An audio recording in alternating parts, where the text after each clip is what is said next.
15 सितंबर 2013 को प्रधानमंत्री जी नरेंद्र मोदी जी रेवाड़ी आए थे, जब वो गुजरात के मुख्यमंत्री थे। पूर्व सैनिक रैली थी। उस रैली में जितनी बातें हुई वो सब पूरी हुई।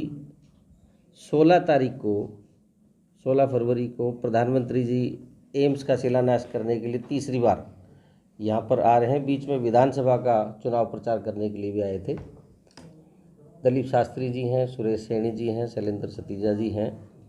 हम प्रधानमंत्री जी का 11 ब्राह्मणों से शंखनाद करके, पूरे अंग वस्त्र पहना करके, जो ब्राह्मण जिस तरीके से रिसीव करते हैं उस तरीके से प्रधानमंत्री जी का स्वागत किया जाएगा।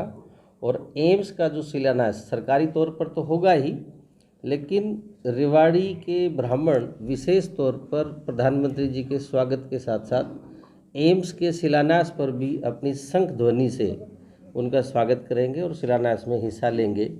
इससे पहले भी रेवाड़ी के 151 ब्राह्मणों ने 365 दिन रोज़ पूजा करके और डेली प्रधानमंत्री कार्यालय पर चावल भेजे थे। जो यहाँ से जो पूजा होती थी वो रोज़ बाई पोस्ट जाती थी, जो प्रधानमंत्री के पास स्वयं जाती थी। 365 दिन तक दोबारा उनको प्रधानमंत्री बनने की जो मन्नत मांगी, तो रेवाड़ी के ब्राह्मण, रेवाड़ी के मंदिरों का और रेवाड़ी के गुरुजनों का विशेष आशीर्वाद जो प्रधानमंत्री पर रहा, उसी को आगे लगातार चलते हुए ये दलीप शास्त्री जी के नेतृत्व में ये उनका स्वागत का कार्यक्रम होगा। शिलान्यास एम्स का है। ये 5 जुलाई 2015 को मुख्यमंत्री जी ने बावल की रैली से एम्स की घोषणा की थी। मैं पार्टी का जिला अध्यक्ष था, मैं मंच का संचालन कर रहा था। डॉक्टर बनवारी लाल जी उस समय विधायक थे, आज भी विधायक हैं, मंत्री हैं। उनके आग्रह पर, सांसद राव इंद्रजीत सिंह के आग्रह पर मैंने मंच से मुख्यमंत्री जी के सामने रेवाड़ी के ये सामने है अखबार की कटिंग, रेवाड़ी के बाईपास और एम्स का मांग पत्र रखा था। मैंने रखा था, लेकिन इन दोनों की सहमति से पहले ये तय हुआ था कि लोकल एमएलए, लोकल एमपी और मुख्यमंत्री जी के सामने ये रखा था। ये पूरा हुआ। समय इसमें ज़रूर लगा। प्रधानमंत्री जो बात कहते हैं, मुख्यमंत्री जो बात कहते हैं वो पूरी होती है। उसका ये साबित है कि सबके सामने पूरा इसमें किस तरीके से रखा था, कैसे रखा था। बहुत बड़ा प्रोजेक्ट है, क्योंकि उस समय ये तय हुआ था कि हर प्रदेश को एक एक एम्स केंद्र सरकार की तरफ से दिया जा रहा है। तो उसमें हरियाणा अछूता था और वो बाजी सबसे पहले हम रेवाड़ी वालों ने मारी। हमने यहाँ मुख्यमंत्री जी के सामने उसकी डिमांड रखी थी और मुख्यमंत्री जी ने उस समय ही मुख्यमंत्री घोषणा के तहत इसको रिकॉग्नाइज किया था। ये बनना मनेठी में था, क्योंकि ज़मीन मनेठी के हिसाब से थी, लेकिन ज्योग्राफिकली, टेक्निकली उस ज़मीन पर नीचे वो रॉकी सॉयल है। 7 फीट से नीचे उसकी फाउंडेशन किसी बिल्डिंग के लिए बन नहीं सकती, जो ज़मीन प्रपोज थी।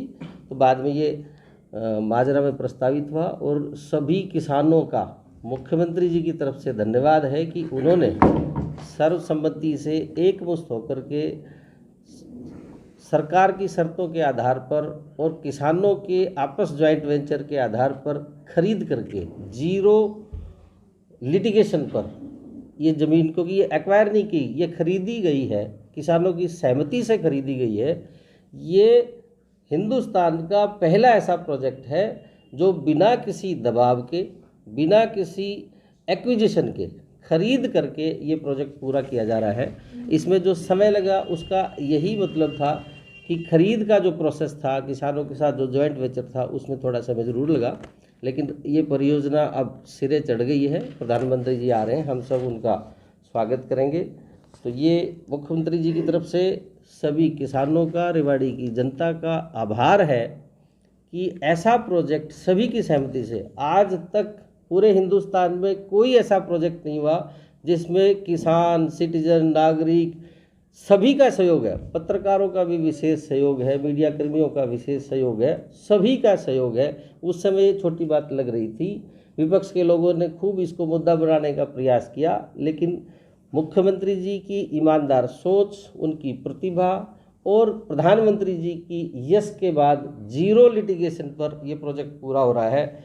हम सब मिलकर के, खासकर क्योंकि हमारे सनातन धर्म में ब्राह्मणों को सबसे आगे पूजन विधि पर आगे रखा जाता है, तो दिलीप शास्त्री जी के नेतृत्व में 11 ब्राह्मणों के साथ प्रधानमंत्री जी का भी स्वागत होगा और इस शिलान्यास का कार्यक्रम होगा।